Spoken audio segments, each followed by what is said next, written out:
Assalamualaikum warahmatullahi wabarakatuh. Perkenalkan, nama saya Sarah Wulandari dari Fakultas Agama Islam, Prodi Ilmu Komunikasi Penyiaran Islam semester 2 Rek A. Di sini saya akan menjelaskan kembali 7 materi yang sudah dijelaskan di mata kuliah Ulumul Quran. Yang pertama yaitu sejarah kodifikasi Al-Quran, yang kedua nuzul Quran, surah Makkiyah dan Madaniyah, asbabun nuzul. Yang ketiga ada definisi dan klarifikasi nasah dan mansuh.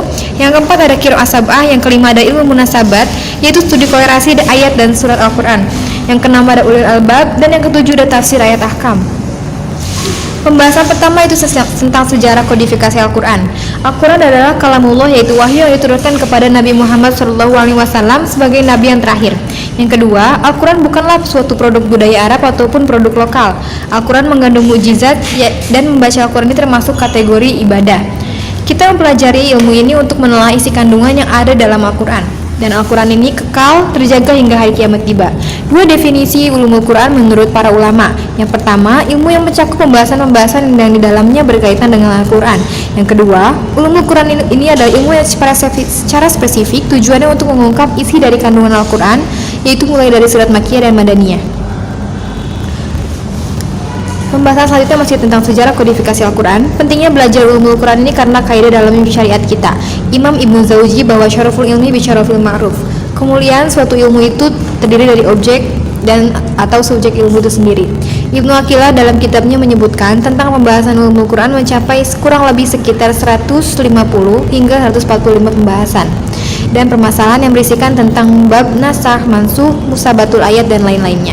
Lainnya para ilmuwan dan murid para sahabat yang berdakwah, dan mulai dari sinilah terbentukannya bidang-bidang ilmu, yaitu salah satunya ulumul Quran. Dan saat itu pula penyebaran Islam sangat berkembang luas seiring dengan menujunya perkembangan dakwah Islamiyah. Dan ulumul Quran ini telah dibukukan secara sempurna dan kita tinggal mengkaji dan mengembangkannya. Pembahasan selanjutnya tentang nuzul Al-Quran, surah Makkiyah, Madaniyah, dan asbabun nuzul. Al-Quran adalah kalamullah yang diturunkan atas wahyu oleh Allah Subhanahu wa Ta'ala yang dibawakan oleh Nabi Muhammad SAW. Malam diturunkannya Al-Quran ini adalah malam yang paling mulia, yaitu malam Lailatul Qadar, malam yang lebih baik daripada 1000 bulan. Nuzul Quran, kemuliaan diturunkannya Al-Quran, diturunkannya secara global dan totalis dengan 30 juz dan diturunkannya pada waktu malam Lailatul Qadar dari Lauhul Mahfuz hingga Baitul Izzah. Diturunkannya ke bumi secara terperinci, terpisah dan bertahap selama 23 tahun.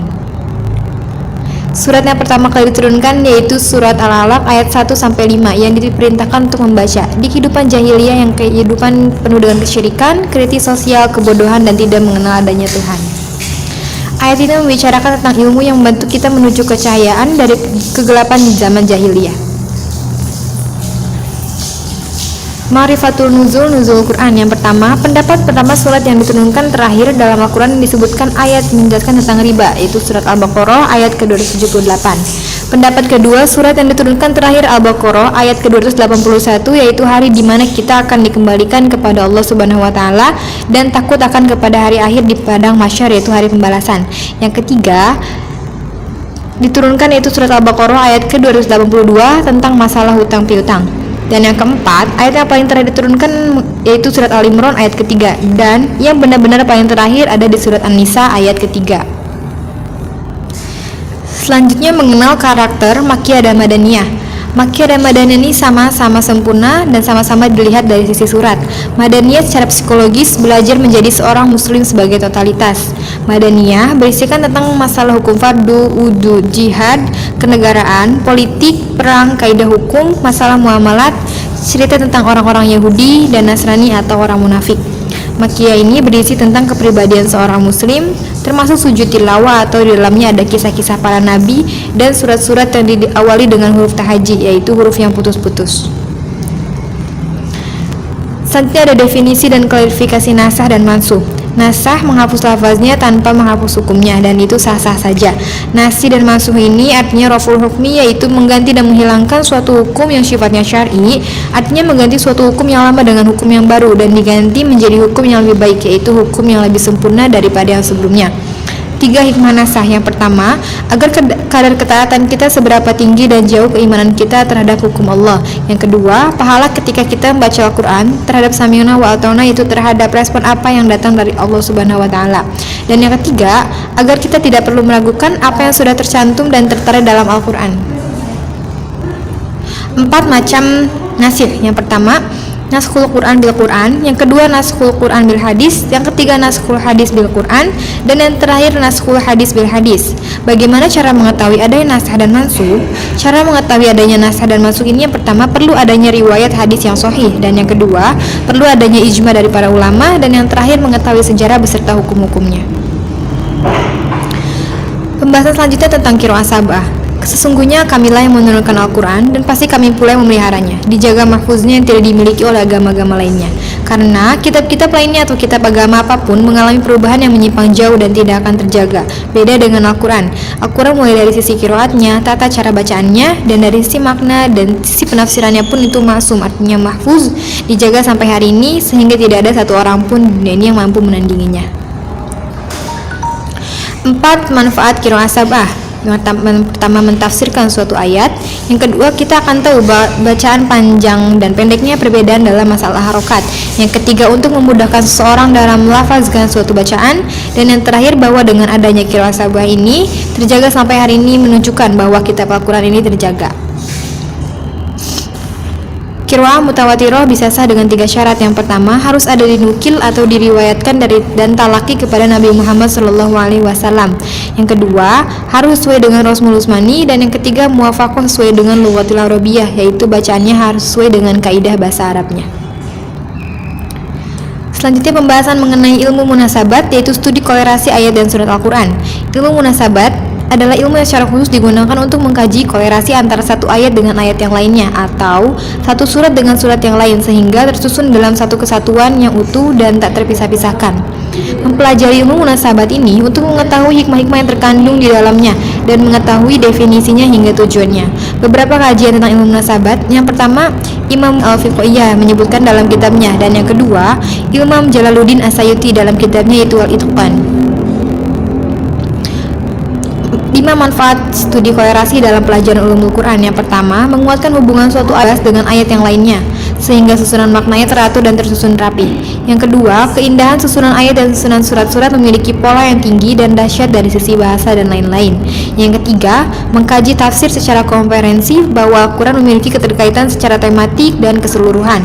Dan yang keempat, agar kita semakin membumikan Al-Quran dan mengaktualisasikan Al-Quran dalam kehidupan kita. Dan yang terakhir, yaitu dapat mengetahui sebuah mukjizat yang terang dan tercantum di dalam Al-Quran. Selanjutnya, pembahasan tentang ulil albab. Imam As-Suyuti mengatakan bahwa Al-Quran dinamai dengan Alkitab yang disebut dalam surat Ad-Dukhan demi kitab yang jelas dan terperinci. Alkitab secara bahasa yaitu al-jam'u, yang artinya mengumpulkan secara komprehensif yang mencakup segala hal, baik itu halal, haram, macam-macam semua ilmu, kisah-kisah para nabi, umat-umat terdahulu, hukum fikih, dan hukum yang berkaitan dengan kehidupan manusia. Nama-nama lain dari Al-Quran. Yang pertama ada Alkitab, yaitu artinya jelas dan terperinci. Al-Quranul Karim. Furqan, yaitu pembeda dari urusan yang halal dan haram, dari jalan yang sesat, dan pembeda dari petunjuk jalan kekufuran. Ada Hudan Warahmah, yaitu petunjuk dan rahmat, jalannya menuju kebenaran. Syifa, yaitu obat baik fisik, metafisik, jasmani, dan rohani. Ada Mauizah, yaitu berisi nasihat. Zikron Mubarokan, yaitu peringatan zikir yang diberkahi dan kemuliaan. Alian atau Ali ma'an Al-Quran. Al-Ali artinya luhur, ditinggikan dan diluhurkan oleh Allah Subhanahu wa Ta'ala. Hikmah, karena Al-Quran berisi tentang panduan hukum dan hikmah bagi garis pandu untuk manusia. Qayyim, ada siratal mustaqimah, yaitu jalan yang lurus. Muhaimin, yaitu saksi, yaitu sebagai saksi penyempurna dari seluruh kitab-kitab para nabi dan rasul hingga umat-umat terdahulu. Hakim, bagi seluruh urusan manusia. Qaulan, yaitu firman dan rincian. Al-Habl, artinya tali, yaitu talinya Allah sebagai pengikat antar manusia dengan Rabb-nya. Nabaun azim, yaitu berita yang agung. Dan yang terakhir ada Al-Mubin An-Nur.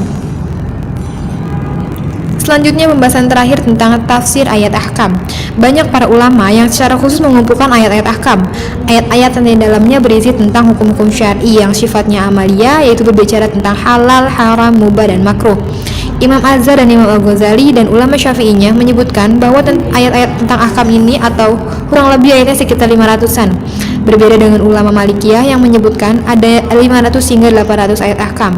500 hingga 800 ayat itu sifatnya ijtihad karena terjadi perbedaan ulama Syafi'iyah dengan ulama Malikiyah. Ayat Saya akan selalu berbicara tentang perintah dan larangan, hal-hal yang sifatnya berkaitan dengan perintah, berbicara hukum-hukum syar'i, berbicara mengenai halal, haram, mubah, makruh, dan lain-lain. Sekian presentasi dari saya, kurang lebihnya mohon maaf. Wassalamualaikum warahmatullahi wabarakatuh.